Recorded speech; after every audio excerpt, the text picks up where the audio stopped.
Assalamualaikum warahmatullahi wabarakatuh. Perkenalkan, nama saya Nurul Inayah dari kelas Y3G akan menjelaskan tentang mazhab Lausane dan mazhab Cambridge dari mata kuliah Sejarah Pemikiran Ekonomi.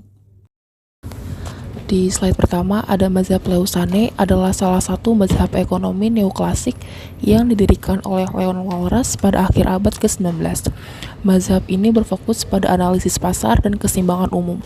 Lalu Walras berpendapat bahwa pasar adalah mekanisme yang efisien untuk mengalokasikan sumber daya.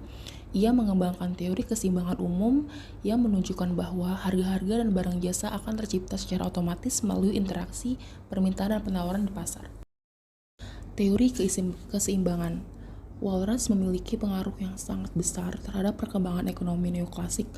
Teori ini digunakan untuk menjelaskan berbagai fenomena ekonomi seperti perdagangan internasional, inflasi, dan pengangguran. Lalu ada pemikiran utama mazhab Lausane. Yang pertama, pasar adalah mekanisme yang efisien untuk mengalokasikan sumber daya. Yang kedua, harga-harga barang dan jasa akan tercipta secara otomatis melalui interaksi permintaan dan penawaran di pasar. Yang ketiga, keseimbangan umum dapat tercapai dalam perekonomian yang terdiri dari banyak pasar yang saling terkait. Mazhab yang kedua yaitu mazhab Cambridge, salah satu cabang dari ekonomi neoklasik yang berkembang di Universitas Cambridge, Inggris pada akhir abad ke-19 dan awal abad ke-20.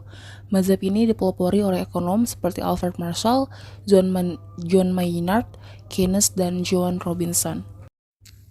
Contoh sederhana studi kasus dari tokoh Alfred Marshall di Indonesia yaitu menganalisis harga penetapan BBM. Harga BBM ditentukan oleh berbagai faktor, termasuk biaya produksi BBM, harga minyak mentah dunia, dan kebijakan pemerintah.